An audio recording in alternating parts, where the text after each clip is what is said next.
Olá, eu me chamo Gleice Belucci e estou imensamente agradecida pela sua companhia na leitura do livro Libertando-se de Prisões Espirituais, da doutora Neuza Itioca. E hoje nós leremos os capítulos 8 e 9. Capítulo 8. O novo e o velho homem, a regeneração em Cristo.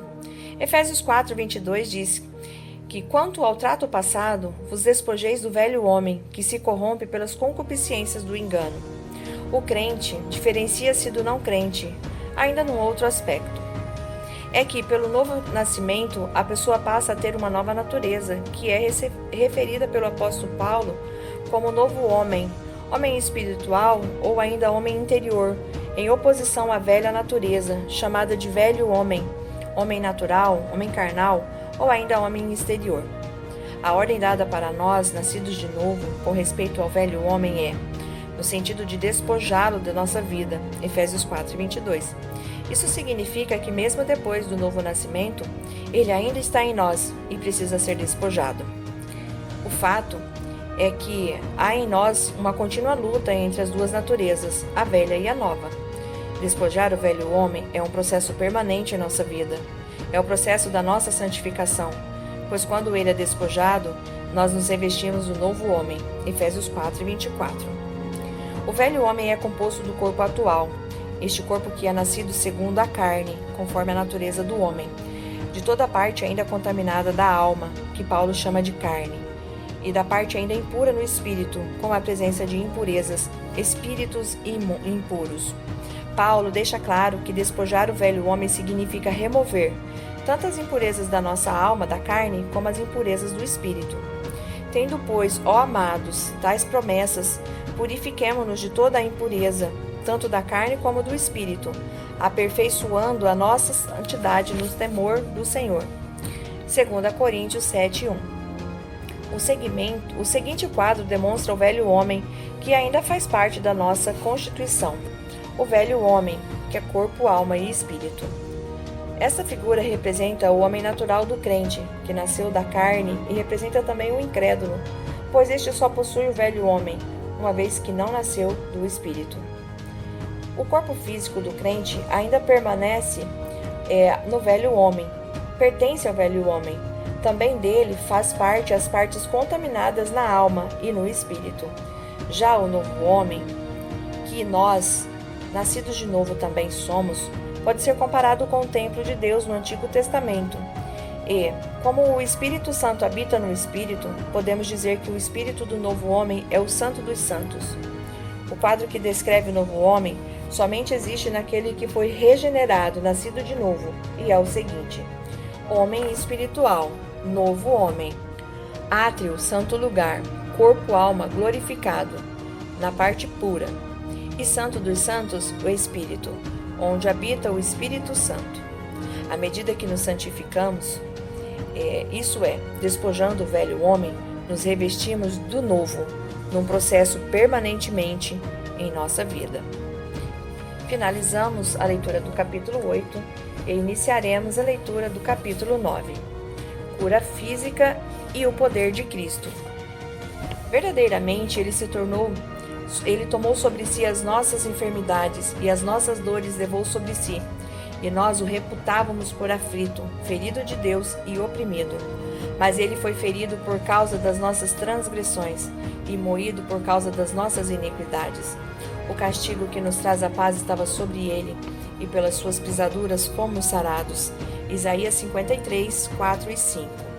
Jesus é o Cordeiro de Deus que tira o pecado do mundo. Como já lemos, o pecado nos leva às prisões espirituais, que poderão resultar por falta de entendimento em prisões físicas, como, por exemplo, enfermidades. É absoluto que Jesus já levou tudo na cruz, porém temos a opção de não aceitar viver essa verdade. Quando nos aproximamos da verdade de Cristo, a nossa consciência é vivificada e somos confrontados a confessar os nossos pecados pelo conhecimento da verdade. E conhecereis a verdade, e a verdade vos libertará. João 8:32. O ministério de cura faz parte do reino de Deus. A cura vem para encorajar e animar a alma temerosa e doente. A cura põe em ordem o plano original de Deus para o homem, em torná-lo a sua imagem e semelhança. Gênesis 1:26. A cura divina repara o mal, aponta o caminho, a verdade e traz vida. João 14:6. Jesus manifestou o poder sobrenatural de Deus e, através do Espírito Santo, ele conseguiu curar os cegos, abrir a audição dos surdos, desenrolar a língua do mudo e fazer o coxo andar. Esse poder sobrenatural está no DNA da Igreja. Jesus é o mais preocupado em nos tirar das prisões físicas também. O seu ministério estava intrínseco com a manifestação sobrenatural de Deus na cura física. O ministério de Jesus. Mateus 4:23 diz: Jesus foi por toda a Galileia, ensinando as sinagogas deles, pregando as boas novas do reino e curando todas as enfermidades e doenças entre o povo. O ministério de Jesus também está ligado com a cura física.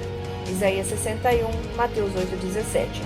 Nós recebemos a ordem para fazermos obras maiores que aquelas feitas por Jesus Cristo. Precisamos orar pelos enfermos e crer que Jesus é o Rei da cura e o Cordeiro que levou as nossas enfermidades. Isaías 53.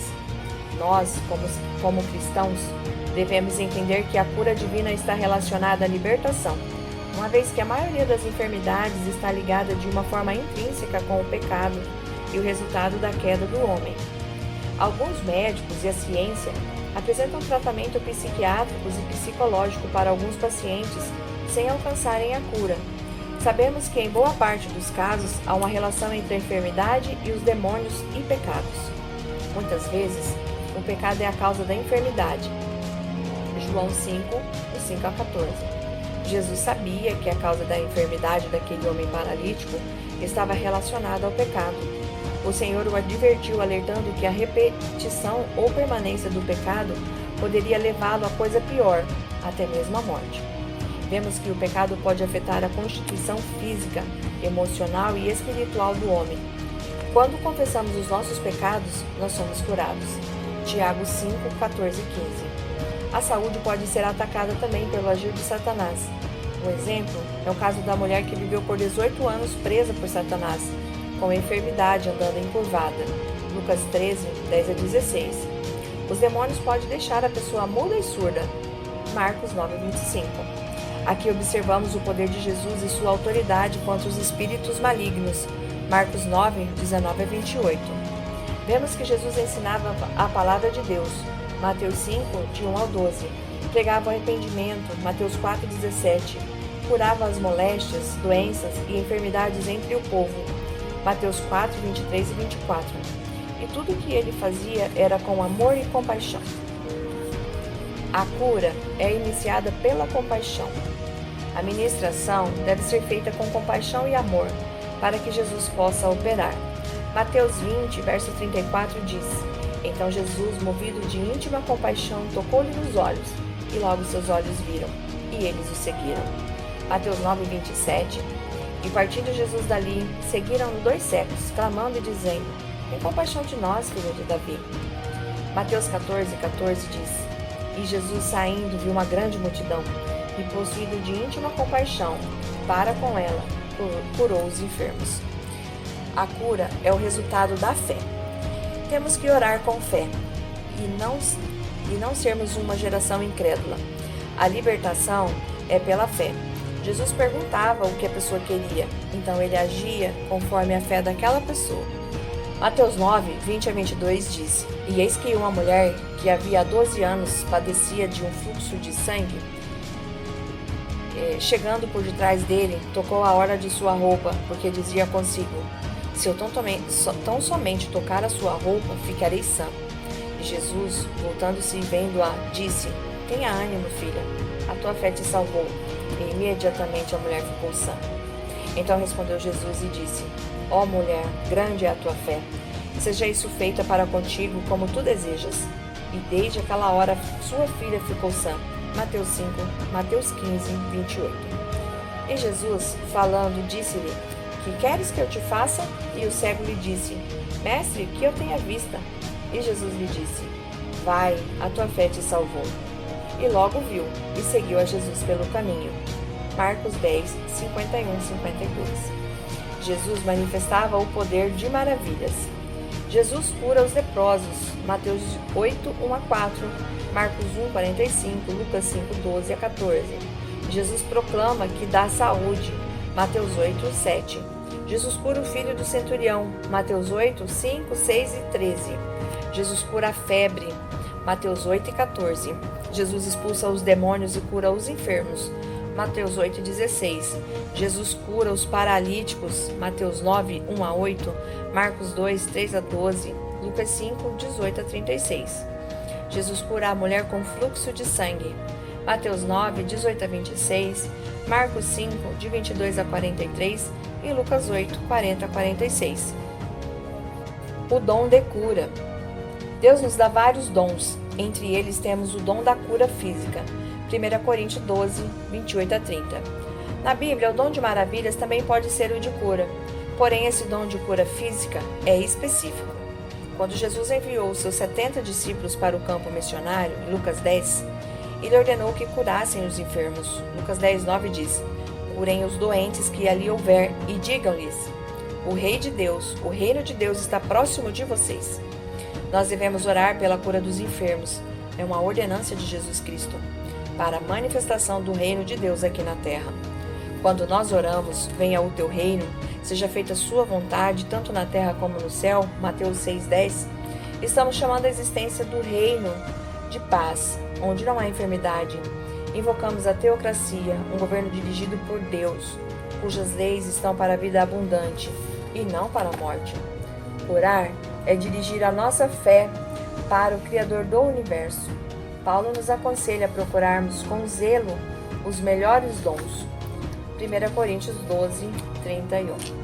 E certamente o dom de cura é um dos melhores. Quando acontece o milagre de cura física, a alma e o espírito da pessoa também são tocados pelo Senhor.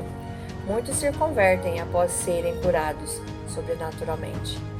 Finalizamos aqui a leitura do capítulo 9. Aguardo você na leitura do próximo capítulo 10, no próximo áudio. Deus abençoe.